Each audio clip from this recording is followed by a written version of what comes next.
ተወዳጇ ተዋናይት ሞዴልና እንዲሁም የማስታወቂያ ባለሙያ ፍንሃን ሂድሩ ልትሞሸር ነው። ፍንሃን ሂድሩ በትላንትናው ዕለት ህዳር 7 2018 ዓመተ ምህረት ሽምግልና ተላከላት። የፍንሃን ሂድሩን ልብ ሊያሸንፍ የቻለው ባለሀብቱ ፍቅረኛዋ ማን ነው? እንደዛ ከተማዋ ላይ አበባ የቀረ እስከማይመስል ድረስ በአበባ የተሽቆጠቆጡ ስጦታዎችን የላከላት ባለሀብት ፍቅረኛዋ ማን ነው? እንግዲህ ሁላችንም ፍንሃን ሂድሩን ለመጀመሪያ ጊዜ ያወቅናት ከ10 ዓመት በፊት በሱ ባለው ማሬ ማሬ በተሰኘው የሙዚቃ ክሊፕ ላይ ነው። በጊዜው የሙዚቃ ክሊፑ እጅግ ተወዳጅነት አትርፎም ነበር። ከሙዚቃው በላይ ደግሞ ሞዴሏ በሰው አእምሮ ውስጥ ተቀርጻ ልትቀር ችላለች። ከዛ በኋላ የተለያዩ ፊልሞችንና የማስታወቂያ ስራዎችን ሰርታለች። ነገር ግን አሁንም ድረስ ፍንሃን ሂድሩ ሲባል ሰው አእምሮ ውስጥ የሚከሰተው ማሬ ማሬ የተሰኘው የሱ ባለው ይታየው ሙዚቃ ነው።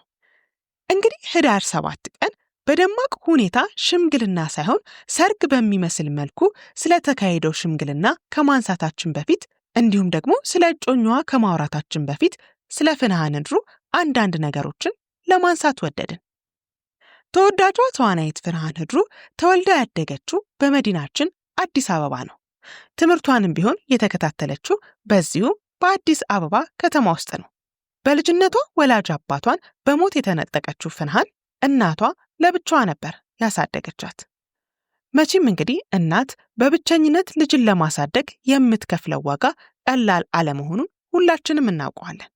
በተለይ ደግሞ እንደዛ ዋጋ ከፍለው ያሳደጉት ልጅ ለወግ ለማዕረግ በቅቶ ማየት ደግሞ ዓለም ላይ ከምንም በላይ ሊያስደስት የሚችል ነገር ነው።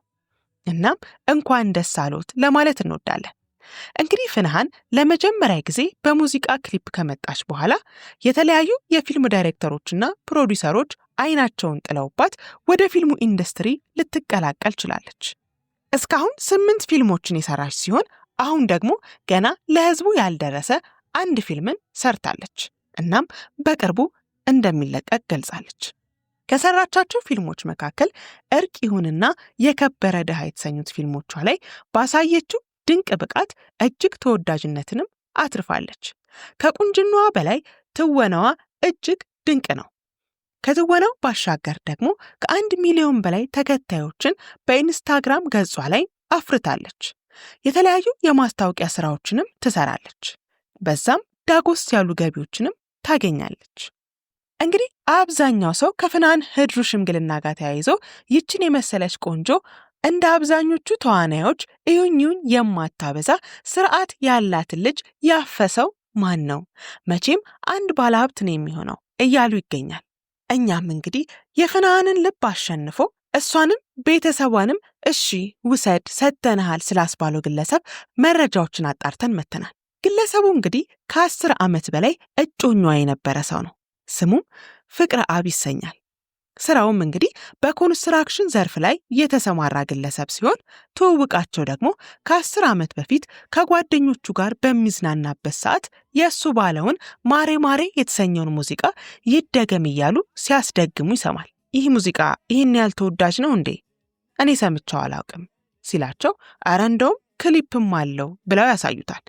እሱም ክሊፑን በሚያይበት ሰዓት እንዴ ይችን ልጅ አውቃታለሁ፣ የጋራ የሆኑ ጓደኞች አሉን እኮ ይልና ይተዋወቃታል። ከዛም እንደ ቀልድ በጓደኝነት የተጀመረው ግንኙነት አድጎ ወደ ፍቅር ይቀየራል።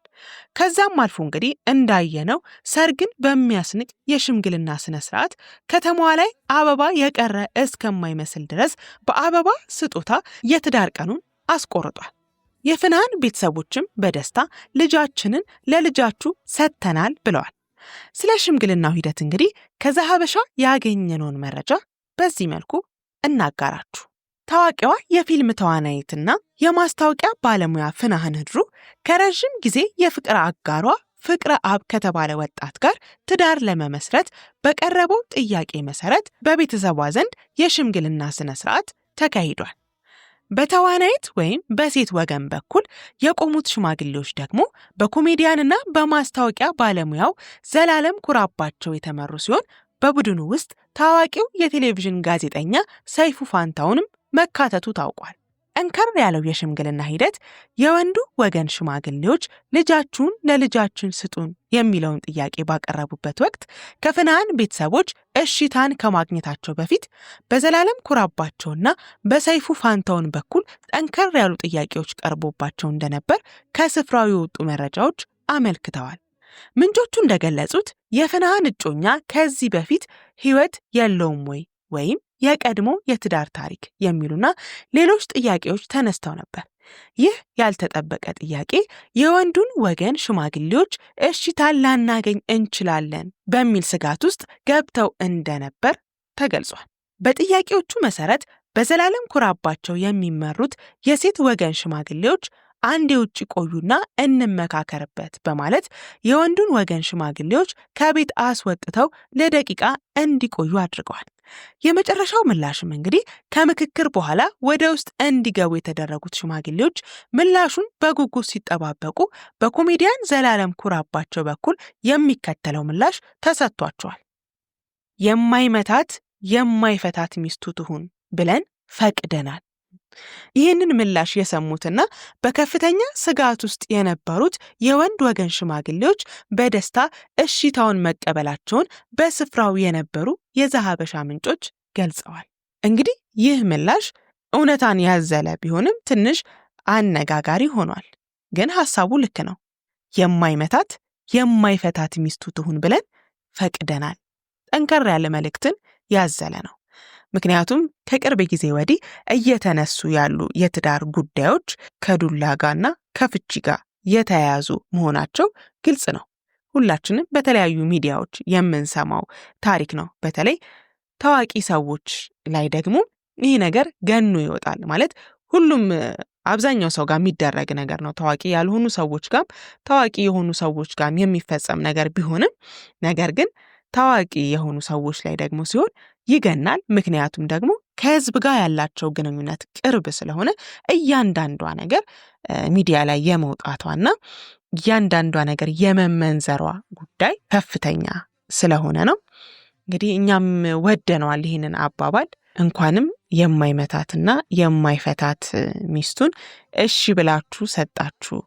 ፍናንዬ መጨረሻው ያማረ አንቺ በፍሬ እሱ በሀብት የምትባረኩበት ትዳር ይሁንላችሁ። ተዋዳችሁ ተደጋግፋችሁ ተፈቃቅራችሁ እስክትጃጁ እስከ እርጅና ጊዜያችሁ ድረስ የምትኖሩት ትዳር ያርግላችሁ ለማለት እንወዳለን። እንግዲህ እናትሽን እንደዛ በደስታ ያስነባው ህይወት መጨረሻው ያማረ እንዲሆንልሽ እንመኛለን። ለዛሬ የያዝነው መረጃ እንግዲህ ይህንን ይመስል ነበር። ወዳችሁና ፈቅዳችሁ ስለምታደምጡን እያመሰገንን እኛ ከወዲሁ ተሰናበት። መልካም ጊዜ